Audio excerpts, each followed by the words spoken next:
Good morning बच्चों। आज हम आपको मैथ्स में परिमाप और क्षेत्रफल में पढ़ाएंगे, ठीक है ना।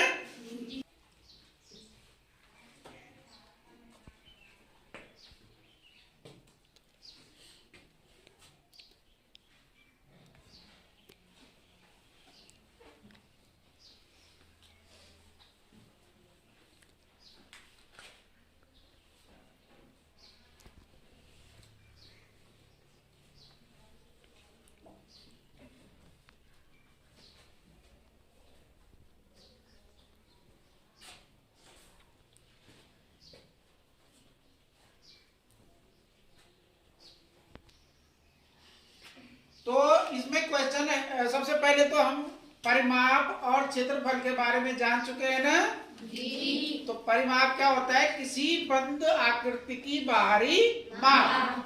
समझ गए? माने कि ये बंद आकृति है तो इसकी जो अगर हम बिंदु ए से चलते हैं तो बी पे जाएंगे, सी पे जाएंगे, डी पे जाएंगे और फिर ए पे आ जाएंगे, तो वो क्या हो गई? उसकी परिमाप। ठीक है। और क्षेत्रफल का मतलब है कि अगर कोई भी वस्तु वो कितना तन को घेरती है या कितने क्षेत्र को वो घेरती है, वो क्या है? उसका क्षेत्रफल। समझ गए?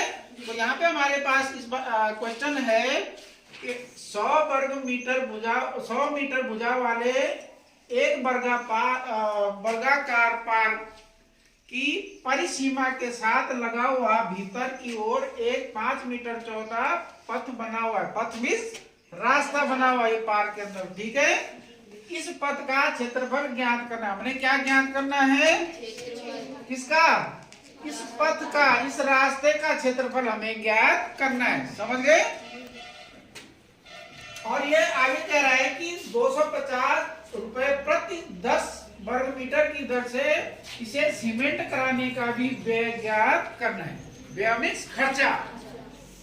ठीक है। अगर 250 रुपए प्रति 10 वर्ग मीटर के हिसाब से इसका क्या करना है? खर्चा ज्ञात करना है। किस चीज का? इस पथ का। समझ गए ना? तो देखो ये पथ का हम कैसे निकालेंगे। सबसे पहले हम जो है इस वर्गाकार पार्क का क्षेत्रफल ज्ञात करेंगे। समझ गए? तो वर्गाकार जो पार्क है वो है ए बी सी डी। ठीक है ना? है ना? A B C D. इसका क्षेत्रफल ज्ञात करेंगे। इसका क्षेत्रफल ये बराबर होगा, क्योंकि वर्ग का क्षेत्रफल क्या होता है? भुजा गुणा भुजा। तो इसकी क्योंकि एक भुजा कितनी है? 100 मीटर। इसकी एक भुजा कितनी है? 100 है। तो कितना हो जाएगा? 100 इंटू 100। तो ये बराबर हो जाएगा हमारा 10,000 वर्ग मीटर। किसका? ये पार्क का क्षेत्रफल निकल आया। समझ गए? अब हमें किसका निकालना है? रास्ते का। तो देखो आगे जो इसके अंदर की जो आकृति बनी वो बनी पी क्यू आर एस। समझ गए? तो पी क्यू आर एस का क्षेत्रफल निकालने के लिए इसका जो क्षेत्रफल होगा ये बराबर होगा कितना? अब देखो इसकी जो लंबाई है, पार्क के बाहर की लंबाई है वो है उसकी 100 मीटर लंबी एक भुजा। समझ गए? अब ये ध्यान दो इसमें, क्योंकि इसमें 5 मीटर इधर चौड़ा है और 5 मीटर इधर चौड़ा है ना? तो टोटल कितने मीटर हो गया? 10। अब देखो यहाँ इसकी 100 मीटर थी तो यहाँ कितने रह जाएगी? 90 मीटर हो जाएगी। इसकी लंबाई कितने मीटर हो जाएगी? 90 मीटर। ठीक है। तो अंदर वाला जो वर्ग बना हुआ है उसका क्षेत्रफल हो जाएगा 90 गुणा गया 90 मीटर। समझ गए? तो ये बराबर हो जाएगा तुम्हारा 9। तो ये पी क्यू आर एस जो अंदर का इसका वर्ग बना हुआ है उसका क्षेत्रफल कितना निकल गया? 8,100 वर्ग मीटर। ठीक है। अब क्योंकि हमने निकालना है किसका? पथ का। तो पथ का जो क्षेत्रफल है, देखो इसका क्षेत्रफल माइनस अंदर वाला जो वर्ग बना है उसका क्षेत्रफल जब हम घटा देंगे उसमें से तो निकल आएगा किसका क्षेत्रफल?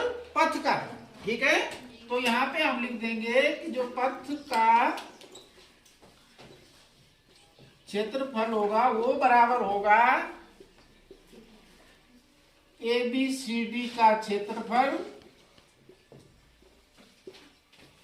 माइनस PQRS का क्षेत्रफल। ठीक है ना, समझ गए ना। अब देखो इसका कितना था 10,000, इसका था 10,000 वर्ग मीटर और इसका कितना आया 8,100 वर्ग मीटर। समझ गए ना। तो ये कितना बचा, अब ये बचा 1,900 वर्ग मीटर। ठीक है ना, शून्य का शून्य, शून्य का शून्य, 10 में से 9 और यहां बचा। ठीक है, समझ गए। अब हमने क्या निकालना, क्या पूछा हुआ उसने पूछा हुआ है कि 250 रुपए प्रति 10 वर्ग मीटर की दर से इसे सीमेंट कराने का भी व्यय ज्ञात करना है हमने। ठीक है, तो 250 रुपए जो है एक बार, अब क्योंकि इसने लिखा हुआ है कि 250 रुपए प्रति 10 वर्ग मीटर है। 250 रुपए क्या है, प्रति 10 वर्ग मीटर का जो व्यय है वो है 250 रुपए।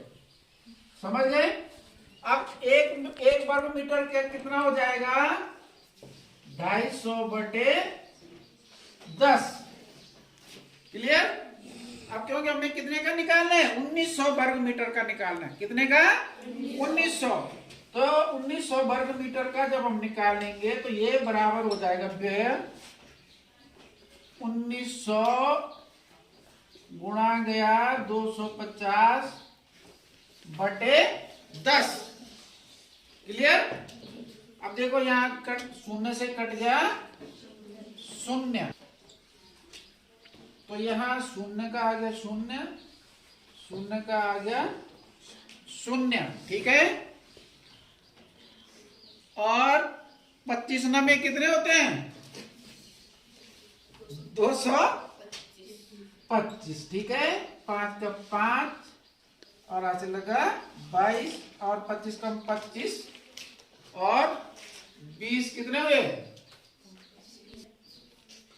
ठीक है, 45 और 2 47। कितने रुपए खर्चा आएगा किस पे, इस पथ पे सीमेंट का खर्चा आएगा इतना। समझ गए ना। क्लियर हो गया, सब समझ गए। ठीक है, थैंक यू।